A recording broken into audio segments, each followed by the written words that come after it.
Podcast Kesehatan Hewan Prodi Keswan Polbangtan Bogor.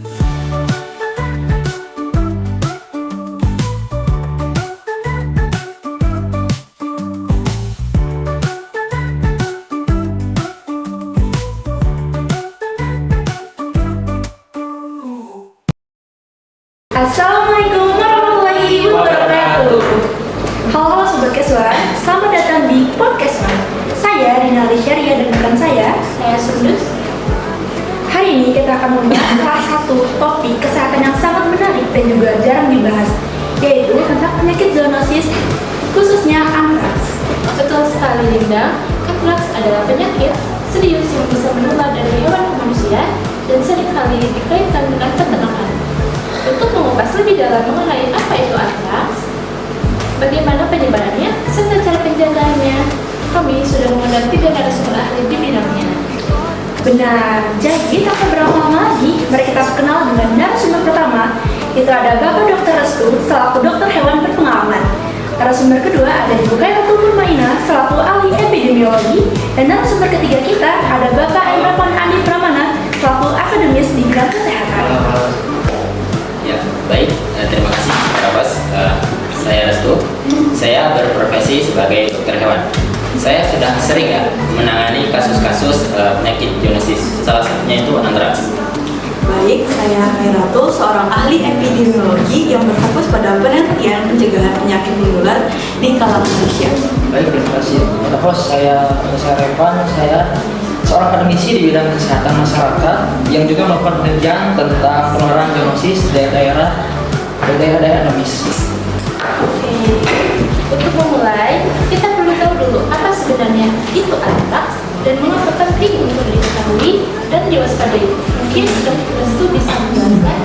Baik. Kali ini saya akan menjelaskan tentang antraks ya. Antraks itu termasuk penyakit menular yang disebabkan oleh bakteri Bacillus anthracis. Nah, Bacillus anthracis ini akan menyebar dan menular ke hewan, ya, ternak kecil maupun ternak besar. Contohnya seperti sapi, kambing, dan domba. Nah, mengapa penyakit ini berbahaya? Karena penyakit ini berbentuk spora. Yang kita ketahui itu spora adalah yang tidak bisa atau tahan terhadap lingkungan. Dan cara penyebarannya itu melalui langsung atau tidak langsung. Nah, pada manusia, penyakit ini bisa masuk melalui kulit, saluran pernafasan, saluran pencernaan, tergantung bagaimana seseorang terpapar. Jadi, antraks ini bisa menyebabkan infeksi kulit, pneumonia, atau infeksi khusus pada semua bisa berakibat fatal jika tidak segera ditangani. Nah, mengingat bahaya dari antraks ini, menurut Bapak Revan, apakah Indonesia termasuk negara yang banyak kasus antraksnya? Baik, jelas sekali di Indonesia ini ada beberapa daerah endemis seperti Nusa Tenggara dan Sulawesi ya. Di wilayah ini penyakit antraks bisa muncul dalam bentuk kasus sporadis, yaitu munculnya di mana-mana ya. Jadi kondisi sanitasi dan praktik peternakan yang kurang optimal seringkali memperparah situasi di daerah-daerah ini seperti itu. Baik, sekarang mari kita bahas lebih dalam tentang bagaimana antraks menular. Baik, Bu Khairatul, bisa dijelaskan bagaimana penularannya pada manusia? Nah, antraks itu menular melalui spora bakteri yang bertahan lama di lingkungan.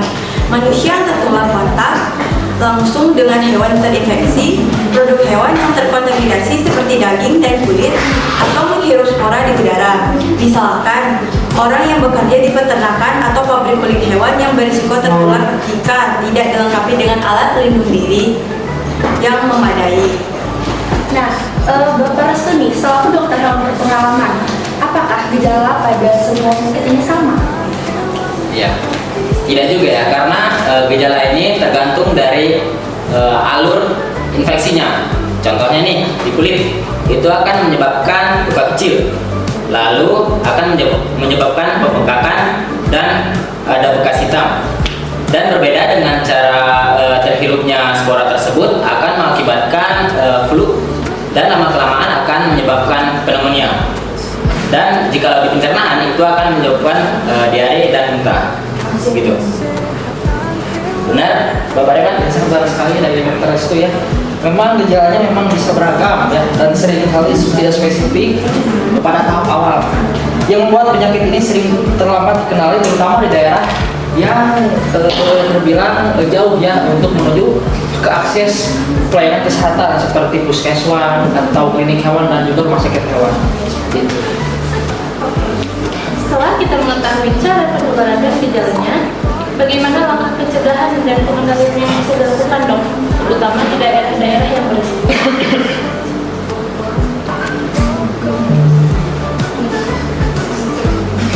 Ya, saya akan menjelaskan tentang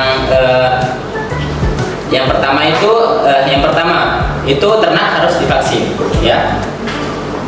Baru masyarakat itu atau ternak itu harus melihat ternaknya sudah divaksin semua apa belum. Lalu yang paling penting itu adalah sanitasi kandang.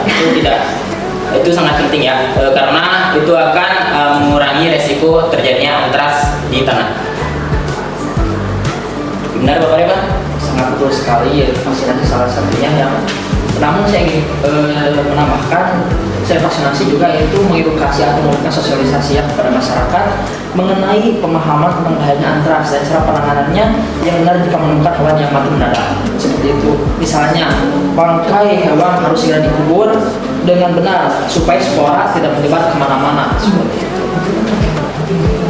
Nah, Ibu Khairatul, bagaimana sih dengan pencegahan pada manusia?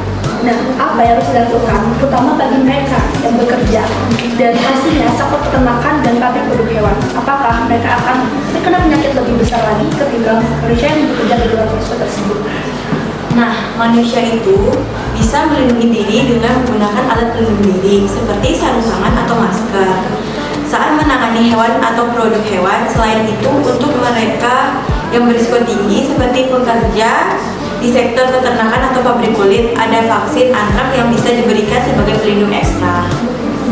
Baik, jadi sahabat Kiswan, bisa kita simpulkan bahwa pencegahan ini butuh kerjasama antara peternak, pemerintah, dan masyarakat. Nah, aku mau nanya lagi nih ke Ibu Khairatul selaku Ibu epidemiologi yang berpengalaman. Nah, jika seseorang sudah terinfeksi antraks, bagaimana penanganan medis yang sebaiknya yang harus dilakukan? Nah, biasanya penanganan medis yang kami lakukan untuk manusia yang terkena penyakit antraks atau kita sering memberikan antibiotik seperti penisilin, diagnosis yang cepat sangat penting untuk membantu mencegah komplikasi yang lebih lanjut, terutama untuk antraks inhalasi yang mematikan. Jika seseorang terpapar, mereka harus mendapatkan perawatan medis. Apakah kedua risikonya tinggi dok jika langsung ditangani? Ya, jika pengobatan itu langsung diberikan.